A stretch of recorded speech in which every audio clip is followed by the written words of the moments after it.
Well, Andre, of course, you know that this has long been a target of the UFC to get to Russia. What kind of changed, I guess, or what triggered for this to finally become a reality? Sure. Look, I think the main trigger probably is the partnership that was announced and built here. I think that was one of the reasons, especially having a strong local partner and then international investors on board is key to working in Russia. And I think many companies have learned this over the years. And I think the fact that UFC is launching with such strong partners is an important step forward. Fantastic. You're going to be a new face to a lot of people, of course. Give us an idea kind of what role you're going to be playing, how much fans will get to see out and about. Are you going to be behind the scenes, or what are you going to be doing? Look, I mean, my role is making the business run, building that business from scratch. I've done that multiple times over my career in media.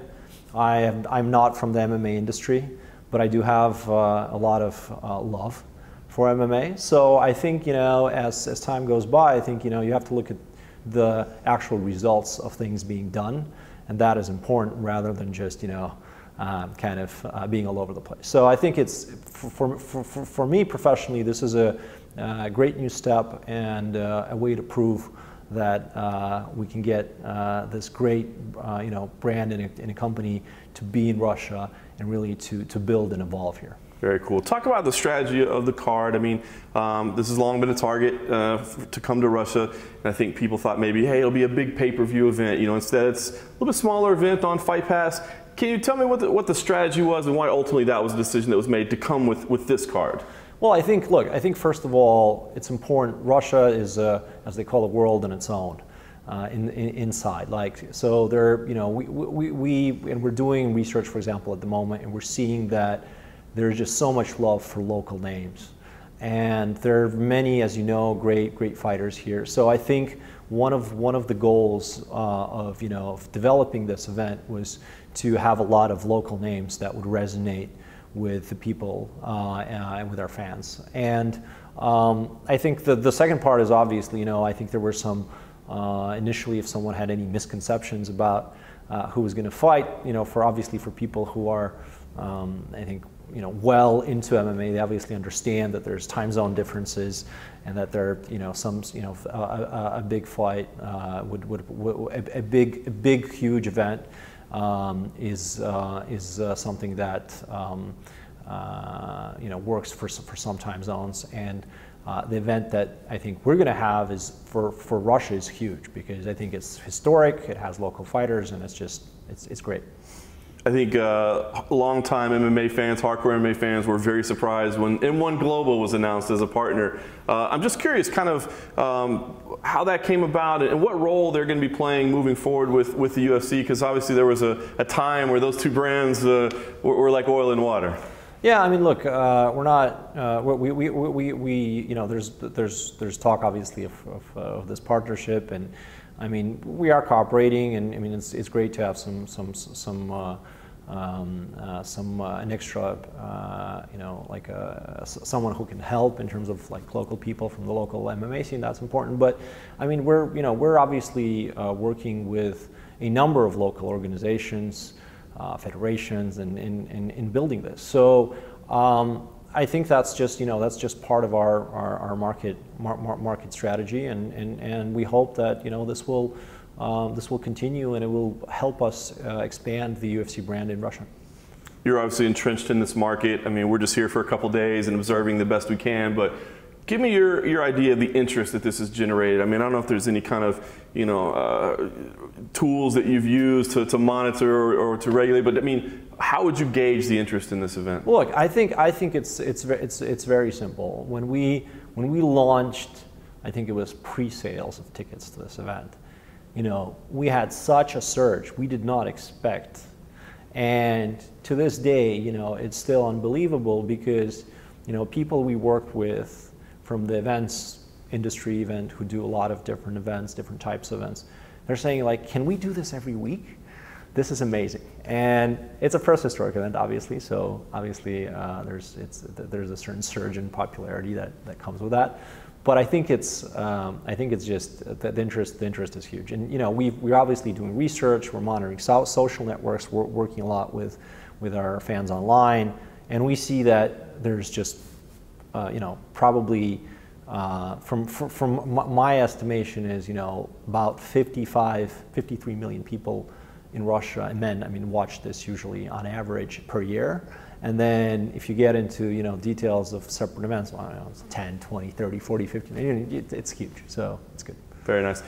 You mentioned that Russia's kind of its own separate world. Give us an idea, are there challenges that are going to make this market tough as you move forward, being a US-based company or just in general, because this is my first time in Russia, I don't know a whole lot about it, but are there specific challenges to this market that are going to be, hurdles to overcome as you try to grow this brand?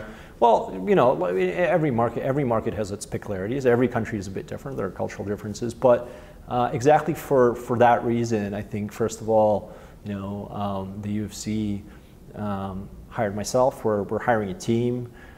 We have actually a number of team members, local team members already, with both experience in MMA in completely different areas, marketing, digital, etc. So we're building our presence, and we have the team that is ready to help our colleagues who come from all over the world, really, right? From Australia, New Zealand, to US, to Brazil, to many other places to make this work. And I think the fact that the UFC is such a great international organization by its nature helps that, because we solve problems. If there are any problems, if any questions, we can always solve them. We team together and look at how to work with them. So I don't think there's anything really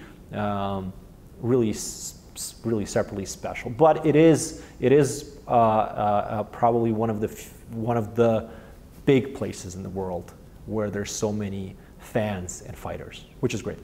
Yeah, one of them is fighting against Conor McGregor in a couple of weeks. Khabib Nurmagomedov, of course, is becoming the face of Russian MMA. Obviously you can't pick outcomes of fights, but I wonder, is there any part of you inside that's got your fingers crossed and hoping to win? Would that be beneficial for this market?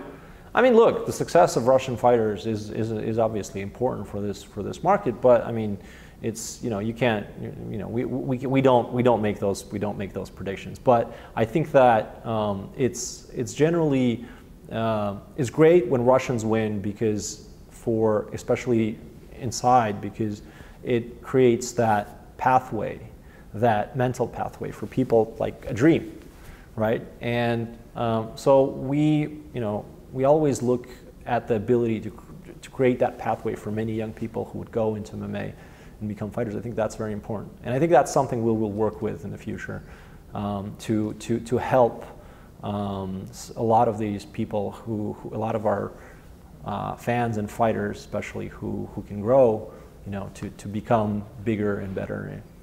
Can you help us understand, as Americans, which most of our audience is, how big of a star Khabib Nurmagomedov is in Russia? Is he on par with footballers or hockey players, or where does he rank in terms of the national landscape? Yeah, I think Khabib is a huge star. It's amazing.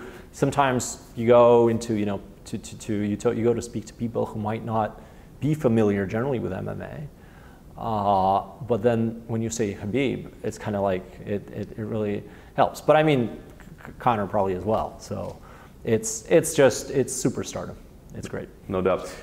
Can't mention Russian MMA without mentioning Fedor Emelianenko. Of course, he's fighting in another organization now. But I wonder, is there any part of you that thinks that maybe there's still a hope that he could come to the UFC one day? I imagine, his superstardom here is huge as well. I'm sure it would assist the Russian market. Is that something that you even consider? It's interesting because, well, obviously we can't, we don't, the decisions in terms of who fights and who works, in the UFC. Those are made by our colleagues, by our team in Vegas. But in regards to Fedor Emelianenko, he's the head of the Russian MMA union, which is a local federation. So obviously, the main organization dedicated to mixed martial arts, working with them is important for us. So we do hope that we, and some of their officials probably will work at our event, and so there's obviously room to get things done in this market at least. Very nice. Well, step number one is Saturday night. I know we're all excited to see it, but give us an idea, your vision what do you see for the future? I mean, how big can this sport be in Russia? How big can the UFC brand be in Russia? How many events do you see happening? Just give us an idea what the future of the UFC in Russia is. When we talk to people in the media industry here, oftentimes they say, well, your sport is number 2. And I say number 2 compared to what? And they say football, well, soccer in US terms, right? So it's this, basically, I think it has the potential to be the second biggest sport here, at least. Potentially might be the case in future years that it could be a number 1 sport. So for us, I think what's important is that we develop in terms of events, right? So we have a number of events in market, and then we grow everything around that.